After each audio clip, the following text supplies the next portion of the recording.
Hello everyone. मैं मिथुन सिंह स्वागत करता हूं आप सभी का। आशा करता हूं आप सभी बहुत अच्छे होंगे। बात करेंगे बीबीएमकेयू यानी कि विनोद बिहारी महतो कोलांचीर यूनिवर्सिटी के बीएड सेकंड सेमेस्टर के प्रीवियस ईयर क्वेश्चन पेपर के बारे में। पेपर आपका होगा लर्निंग एंड टीचिंग का। पेपर नंबर ये 5 है 2025 का। ये स्पेशल है। अब आप बोलोगे ये स्पेशल क्या होता है? बहुत सारे ऐसे बच्चे होते हैं कि जो एग्जाम में फेल हो जाते हैं या फिर बैक लग जाता है उनका। ठीक है, बैक लगने की वजह ये हो सकता है कि वो एग्जाम में अपीयर भी ना हो। बहुत सारी चीज़ें होती है। जब आप लाइफ में बड़े होते जाओगे तो चीज़ों को समझते जाओगे। बहुत सारी महिलाएं प्रेग्नेंट हो जाती है या फिर लड़के या लड़कियों की शादी की डेट सेम हो जाती है तो वो एग्जाम को छोड़ देते हैं।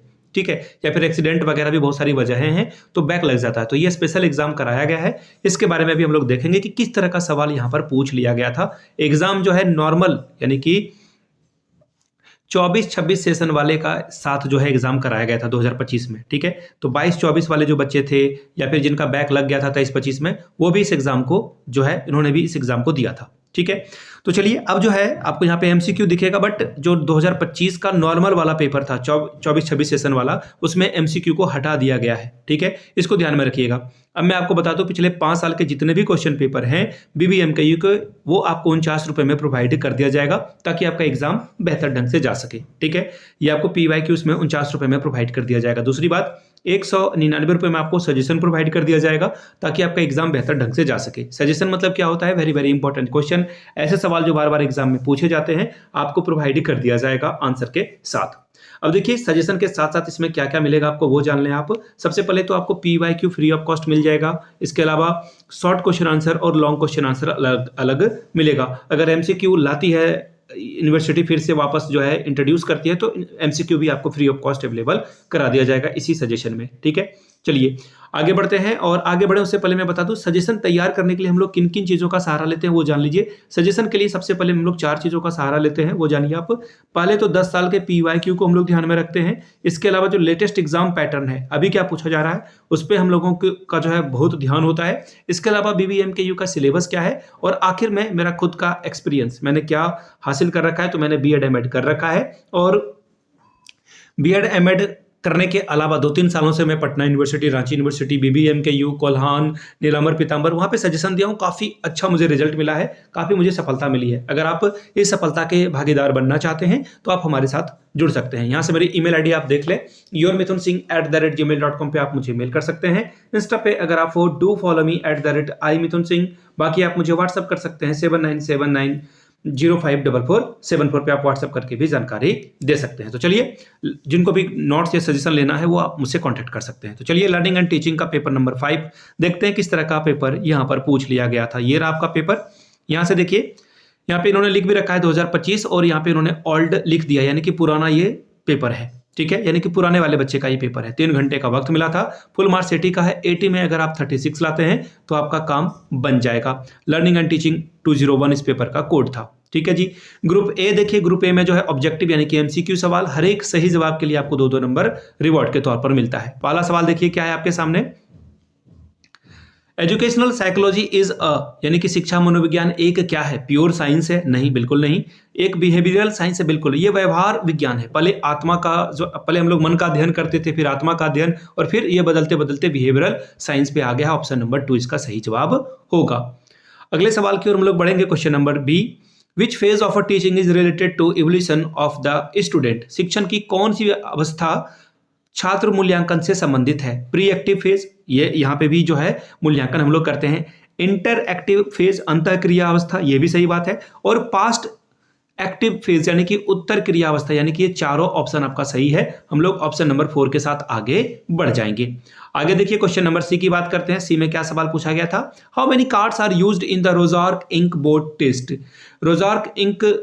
रोजार अस्थाई धब्बा परीक्षण में कितने कार्डों का उपयोग किया गया है? तो देखिए इसका 10 किया गया था। ये क्वेश्चन जो है मैंने पहले भी पढ़ा रखा था। दूसरी बात आपको ये जानना है कि यहाँ से आपको एक इमेज भी मैं दिखा दूंगा। जब ये वीडियो बन जाएगी तो मैं एडिट करते हुए एक इमेज भी आपको दिखा दूंगा। ये जो उन्होंने जो है 10 अलग अलग कार्ड जो है बनाए थे रोजार्क साहब ने, कैसे थे वो आप यहाँ से देख सकते हैं। ठीक है, अगला सवाल, the positive aspect of memory is? स्मृति का सकारात्मक पक्ष क्या है? तो देखिए फॉरगेटिंग को छोड़कर सब कुछ जो है यहाँ पर अस्थाई, इसका जो सकारात्मक पक्ष है।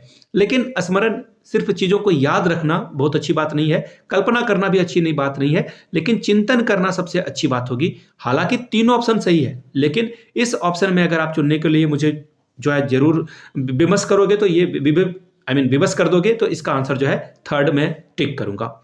आगे देखिए question number E, which type of a thinking is related to creativity, किस प्रकार का चिंतन सृजनात्मकता से संबंधित है। तो मैंने आपको यह भी पढ़ाया था कि कन्वर्जेंट थिंकिंग सिंपल आंसर करता है। जैसे सपोज कर लो कि आपका फेवरेट कलर ब्लू है क्या, तो सामने वाला यस या नो में आंसर करेगा, ठीक है। अगर मैं पूछूं कि आपका फेवरेट कलर ब्लू क्यों है, तो आप फिर एक्सप्लेन करोगे, ये क्या है, डाइवर्जेंट थिंकिंग है, ठीक है। कन्वर्जेंट थिंकिंग और डाइवर्जेंट थिंकिंग में देखिए यहाँ पे हाउ व्हाई आएगा, यहाँ पे क्वेश्चन मार्क आएंगे, इससे जो है बच्चा ज्यादा सीख पाएगा। यानी कि डाइवर्जेंट थिंकिंग जो है क्रिएटिविटी बढ़ाने में सबसे ज्यादा मदद करता है। आगे देखिए क्वेश्चन अगला क्या है, who is the propounder of a insight theory, यानी कि अंतर्दृष्टि सिद्धांत के प्रतिपादक कौन थे। तो देखिए इसका आंसर हो जाएगा कोहलर साहब। कोहलर ने जो है इसके बारे में काम किया था। अब देखिए कोहलर ने क्या किया था, एक चिंपैंजी को बंद कमरे में रख दिया था और बक्सा लाठी वगैरह वहां पे रख दी थी। उस चिंपैंजी का नाम क्या था, आप लोग नीचे कमेंट करके बताएंगे, ठीक है। हो सकता है कि एग्जाम में पूछ लिया जाए। तो वो चिंपैंजी जो है सूझबूझ से फाइनली केला खाने में सफल होता है। तो ये चिंपैंजी जो है एकाएक आंसर ढूंढता है, ठीक है, सडन आउट ऑफ सडन में जो है ये चीजों को कर लेता है। ट्रायल एंड एरर यहाँ पे नहीं है, ठीक है। तो ऑप्शन नंबर आपका 2 सही होगा। अगला सवाल है, dash in the centre of a educational psychology, शिक्षा मनोविज्ञान के केंद्र में क्या होता है। तो देखिए हम लोग जो टीचर ला रहे हैं या फिर हम लोग करिकुलम तैयार कर रहे हैं, स्कूल तैयार कर रहे हैं, टीचिंग मेथड तैयार कर रहे हैं, सब कुछ किसके लिए, स्टूडेंट के लिए। तुम शिक्षा मनोविज्ञान में सेंटर पे कौन है, स्टूडेंट है। इसके चारों तरफ टीचर या फिर आप उसे फैसिलिटेटर बोले, स्कूल बिल्डिंग बोल दें, टीचिंग लर्निंग मटेरियल बोल दें, लाइब्रेरी बोल दें, एक्सकर्शन यानी कि बाहर जाने वाली घूमने वाली बात, सारे कुछ उसके अंदर ही आएगा। अगला सवाल है, brain storming is related to, मस्तिष्क उद्वेदन जो है किससे संबंधित है। तो देखिए ब्रेन स्ट्रॉमिंग जो है क्रिएटिविटी से संबंधित है, सृजनात्मकता से संबंधित है। आगे देखिए अगला सवाल क्या है, क्वेश्चन नंबर, अब बताओ मैं अब इसके बारे में मैं क्या कहूं। फॉर्मूला जो है आईक्यू का क्या होगा, ये भी मैंने पढ़ा रखा है। आईक्यू का फॉर्मूला होता है mental age upon chronicle age into 100। तो देखिए mental age upon chronicle age आपको कहां दिखेगा, ये रहा ऑप्शन नंबर 1 इसका सही जवाब है। आगे बढ़ेंगे, who propounded the two factor theory, two factor theory यानी कि द्विकारक सिद्धांत बुद्धि का किसने प्रतिपादित किया था। तो देखिए इसका आंसर हो जाएगा स्पीयरमैन, ऑप्शन नंबर 2, ठीक है। तो ये हो गया है खत्म। अब बात करेंगे ग्रुप बी की। ग्रुप बी में 5 सवालों का आंसर करना है और हर एक के लिए 4-4 नंबर आपको मिलेगा। पहला सवाल देखिए क्या है, what do you mean by sociometry, explain briefly, समाजमिति से आप क्या समझते हैं, संक्षिप्त में व्याख्या करके बताएं। Third, define insightful learning, right educational implication of a inside learning theory, अंतर्दृष्टि अधिगम को परिभाषित करें, अधिगम के सूझ और अंतर्दृष्टि सिद्धांत के शैक्षिक उपादेयता को बारे में लिखिए। Right a short note on inclusive teaching, समावेशी शिक्षण पर एक संक्षिप्त में टिप्पणी बताइए। What is maturation, discuss it's educational implication, यानी कि परिपक्वन क्या है, इसकी शैक्षिक उपादेयता की चर्चा कीजिए। अगला सवाल देखिए क्या है, question number 6, describe the different tools of a thinking, चिंतन के विभिन्न साधनों का वर्णन कीजिए। 7वां सवाल, define learning, discuss the role of a teacher in learning process, अधिगम को परिभाषित करिए, अधिगम प्रक्रिया में शिक्षक की भूमिका पर चर्चा कीजिए। 8वां सवाल, डिस्क्राइब कोऑपरेटिव लर्निंग ब्रीफली, जो सहकारी अधिगम है उसका संक्षिप्त में वर्णन करके बताइए। Question number 9, right a short note on forgetting, यानी कि विस्मरण पर एक संक्षिप्त में टिप्पणी करिए। 7वां सवाल देखते हैं क्या है, 1 मिनट, ये क्वेश्चन नंबर 9 था, 10 से अब शुरू होगा, वेट ए मिनट। देखिए यहाँ पे अब जो हर एक सवाल का आंसर होगा वो 10-10 नंबर का होगा, 4 सवाल आपको करने हैं। Question number 10, define educational psychology, discuss the role of educational psychology in teaching learning process, शिक्षा मनोविज्ञान को परिभाषित करें, शिक्षण अधिगम प्रक्रिया में शिक्षा मनोविज्ञान की भूमिका पर चर्चा कीजिए। 11वां सवाल है, discuss the Thorndike's trial and error theory of learning, write the educational implication of this theory, Thorndike के प्रयत्न एवं भूल सिद्धांत की चर्चा करें, इस सिद्धांत के शैक्षिक निहितार्थ को लिखिए। 12वां सवाल, define teaching, describe the phase and the operation of a teaching, शिक्षण को परिभाषित करिए, शिक्षण की विभिन्न अवस्थाओं एवं शिक्षण क्रियाओं की जो है वर्णन करके इसके बारे में बताइए। 13वां सवाल देखिए क्या है, what do you mean by creativity, how it is related to intelligence, explain the techniques of a fostering creativity, सृजनात्मकता से आप क्या समझते हैं, यह बुद्धि से किस प्रकार संबंधित है, सृजनात्मकता को बढ़ावा देने की तकनीकों की व्याख्या करें। 14वां सवाल है what is group dynamic, discuss the importance of developing group mind in school. समूह गतिकी क्या है, विद्यालय में समूह मन के विकास के महत्व की चर्चा करें।